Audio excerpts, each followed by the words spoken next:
Hi, I'm Sergio Serrano, one of the members of group number 33 of the mini project, and I'm going to be giving you an introduction to our mini project as well as one description for one of the technical parts of our project. I hope that you enjoy our presentation. Hello and welcome to the presentation of our mini project for the course Applied AI at Luleå University of Technology. We are group 33, and for our project we have decided we are going to compare the performance of two different object detection algorithm approaches.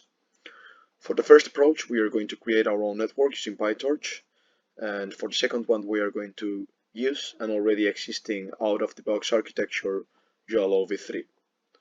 Along the project, we are also going to use two different datasets as we strive to get the maximum grade.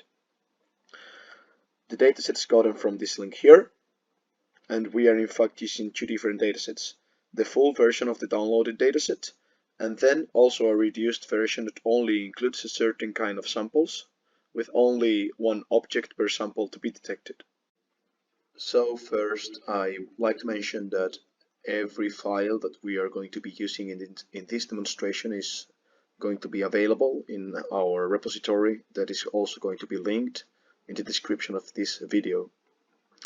First, we will generate our network and we are going to train it in one of the datasets, and later on we are going to evaluate its performance. For that we are going to import quite a lot of packages that we're going to be using, and of course you're going to be able to see them in the Jupyter Notebook, which is also going to be in the repository. Here you can see that we are declaring all the directories for the input datasets and for the outputs where the images are going to be outputted later on. And first off, we are going to declare our model. Since we are going to be using PyTorch, we need to create our very own model, and we are going to be doing it in an object-oriented programming approach. The way that we are going to be working with here is we are going to use a base pre-trained model that will take care of both the box regressor and the image classifier. As we can see here in the definition, we are going to take a base model as an input of the class instance, and then that base model is going to be used for both the regressor. As we can see here, it's part of the input of the first layer of the regressor. It's going to be the fully connected layer, the last fully connected layer of that base model, and also in the classifier. When we talk about regressor, we are talking about a part of our model which is only going to take care of the bounding boxes coordinates, and that is something that we can clearly see in this last linear layer, which only has 4 outputs, which are going to be in fact the coordinates of our bounding boxes for our images. Then we also have the classifier part, which is going to take care of telling us what is to be seen in the image, what is to be detected in this object detection approach. So this classifier is going to take the features that the base model gives us, and it is going to tell us which class it belongs to within the number of classes that we also provide the system with. As we can see here in the forward definition, we first get the features of the image through the base model. Then we take those features and we pass them through the regressor to get the bounding boxes. And later we also get those features and we pass them through the classifier to get the label. When it comes to data preprocessing in our project, there are a couple of key aspects that are worth mentioning.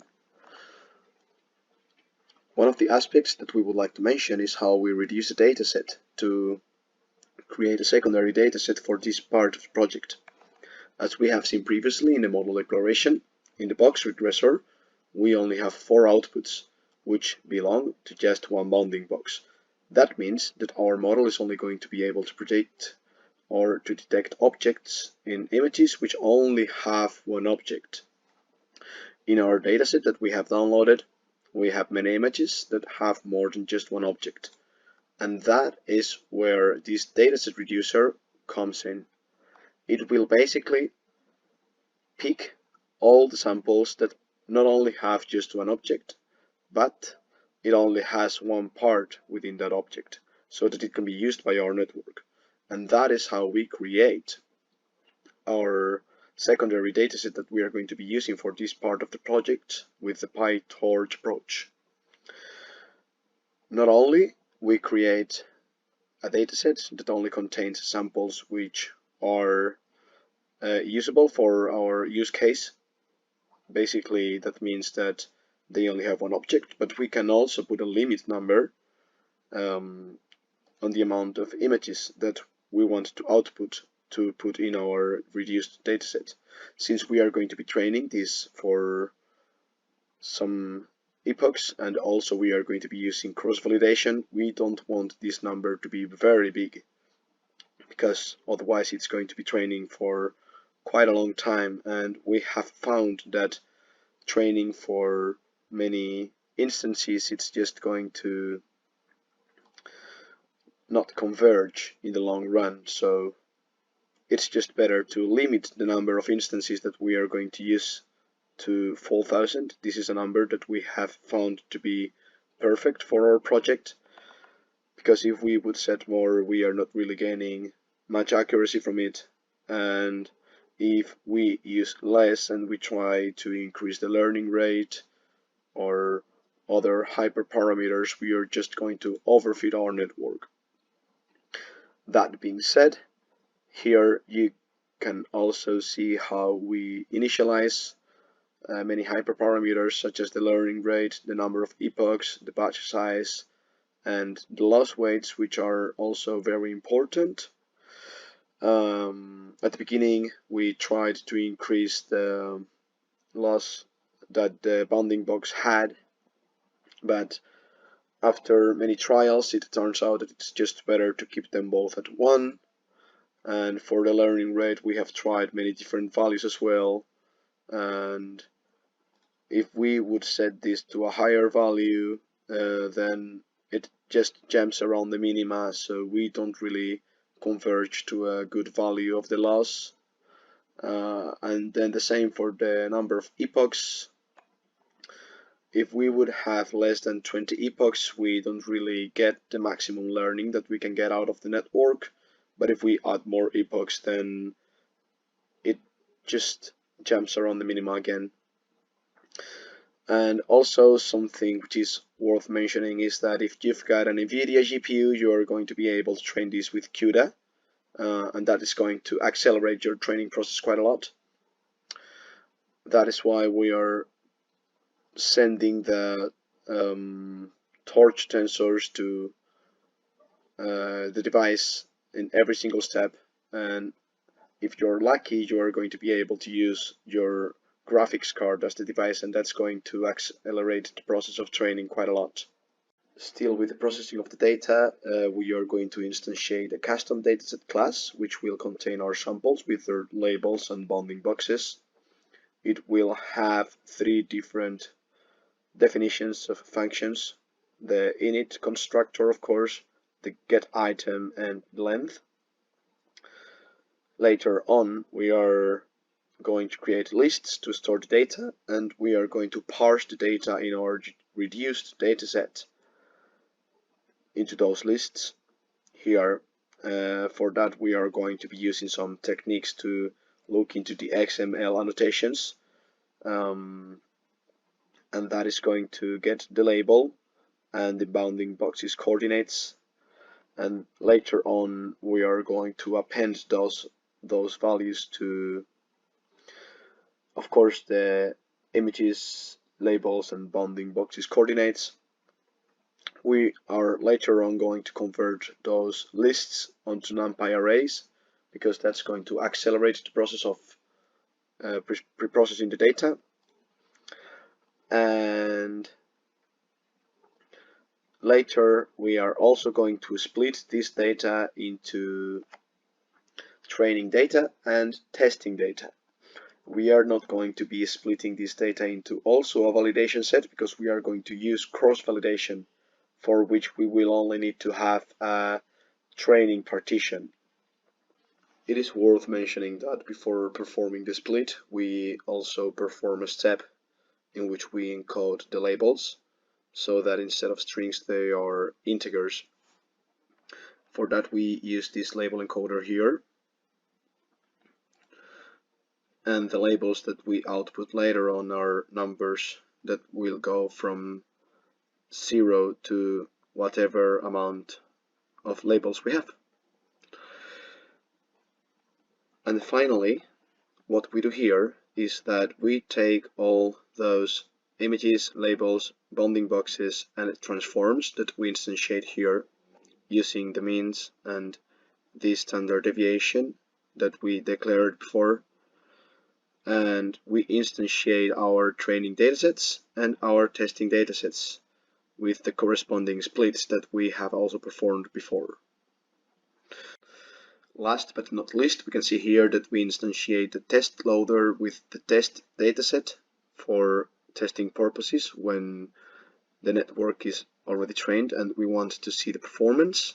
And this dataset is to not be used until the end of the training of our network. Something that we can see as well is that we do not instantiate a training loader or a validation loader, and that is due to the fact that we are going to be training our network with the cross-validation approach. This also means that for each fold of the cross-validation process, we are also going to be instantiating a training loader and a validation loader, which are going to be separate parts of the same training dataset that we are going to be using for our training process. And those parts are going to be different for each fold of the cross-validation. Below, we are going to instantiate the model. For the base model in this architecture, we are going to be using a pre-trained ResNet 50, which is a deep convolutional neural network. However, we are going to freeze the weights so that it does not update. Here we instantiate the model, and we pass this ResNet as an argument of our object detector class, and we send the object detector model to the graphics card here so that it can be trained in a faster way. We instantiate cross entropy loss as the loss calculation function for the classes, and mean squared error loss for the bounding box loss calculation function. Finally, we set the optimizer to be Adam, and we are also going to be using L2 regularization to the optimization process to avoid overfitting and also to achieve a better generalization of our model. When it comes to the training process, we are going to use cross-validation, and in order to not train the same model for every single fold of the cross-validation, we have to initialize the weights every single time that it goes onto a new fold. For that, we will use this function to reinitialize the weights of the network after each fold. By not applying a manual seed, the seed will be different for each initialization, which is great. We set the number of folds to be 5, and we create the k-fold object here for the cross-validation, and here we initialize a list of dictionaries to store training history, some metrics. As we can see, we also save the start time, and we will at the end of the training save the end time to see how long it took to train a model in total. And we are going to be using cross-validation, so we want to stick with model that yields the best results, and for that we are going to use the model that returns the best loss for the validation set. For that, we are going to be comparing that loss that the validation set gives us every single time to the best current loss, and in order to be able to do that, we need to declare an initial loss that we just set to infinite here.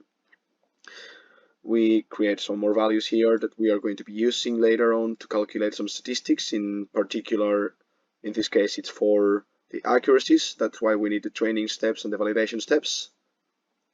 And now we are going to go into a nested set of for loops that first off are going to represent the faults of the cross-validation algorithm.